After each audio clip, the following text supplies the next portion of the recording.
नमस्कार दोस्तों, ये कहानी है तनाव के बारे में। आओ शुरू करते हैं। तनाव। पुराने समय की बात है। एक राजा अपने राज्य में राज करता था। उसका राज्य बहुत खुशहाल था और राज्य में धन-धान्य की कोई कमी नहीं थी। प्रजा और राजा खुशी से अपना जीवन जी रहे थे। लेकिन एक वर्ष उस राज्य में अकाल पड़ा और पानी की कमी के कारण फसलें सूखने लगी। ऐसी अकाल की स्थिति में किसान राजा को लगान नहीं दे पाए और इस वजह से राजस्व में कमी आ गई और धीरे धीरे राजकोष खाली होने लगा। ये सब होने से राजा का तनाव अब बहुत बढ़ गया था। वो हर वक्त सिर्फ यही सोचता कि राज्य का खर्च कैसे चलेगा। कुछ समय के बाद स्थिति सामान्य हो गई और अकाल का समय भी निकल गया, लेकिन राजा के मन में अभी भी अपने राज्य के लिए चिंता थी। राजा के दिमाग में अभी भी हर वक्त यही रहता कि अगर राज्य में पुनः अकाल की स्थिति आ गई तो क्या होगा। उसके अलावा भी वो दूसरी चिंता करता रहता, जैसे कि पड़ोसी राज्य का भय और मंत्रियों का षड्यंत्र आदि।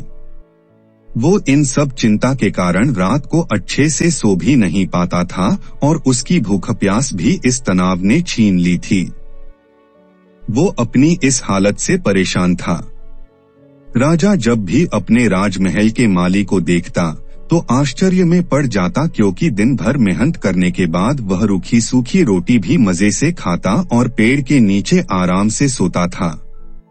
राजा को कई बार उस माली से जलन भी होती थी। एक दिन राजा के दरबार में एक महात्मा आए। राजा ने अपनी समस्या उस महात्मा को बताई और उनसे ये भी कहा कि आप मुझे इस समस्या को दूर करने का कोई उपाय बताइए।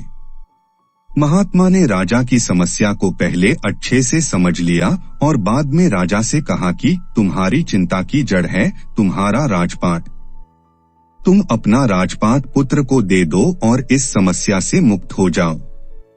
राजा ने कहा, लेकिन मेरा पुत्र तो सिर्फ 7 साल का है, वो कैसे राजपाट संभालेगा।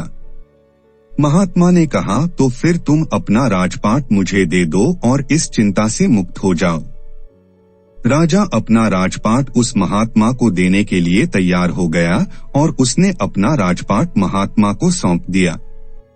इसके बाद उस महात्मा ने राजा से पूछा कि अब तुम क्या करोगे। राजा ने कहा, मैं कोई बिजनेस कर लूंगा। महात्मा ने कहा, लेकिन तुम बिजनेस के लिए पैसों की व्यवस्था कैसे करोगे। अब तो सारा राजपाट मेरा है और इसलिए राजकोष के धन पर भी सिर्फ मेरा ही हक है।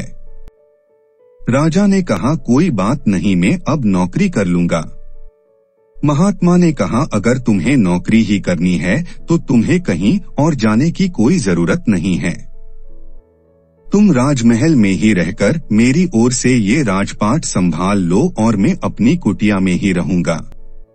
राजा ने कहा, अच्छा ठीक है। अब वो राजा महात्मा की नौकरी करते हुए राजपाट संभालने लगा और महात्मा अपनी कुटिया में चले गए। कुछ दिन बाद वो महात्मा फिर से राजमहल में आए और उन्होंने राजा से पूछा कि बताओ, अब तुम्हें भूख लगती है या नहीं। तुम्हारी नींद का क्या हाल है। राजा ने कहा, अब तो मैं हर रोज अच्छे से खाता हूँ और मुझे हर रोज अच्छी नींद भी आ जाती है।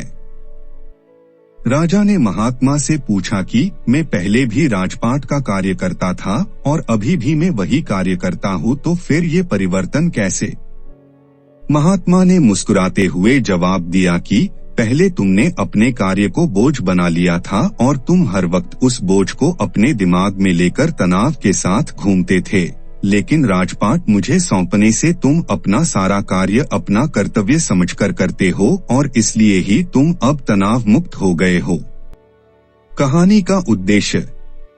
अगर हम अपना काम बोझ समझकर करेंगे तो हमारा तनाव और भी बढ़ेगा, इसलिए हमें अपना काम अपना कर्तव्य समझकर करना चाहिए।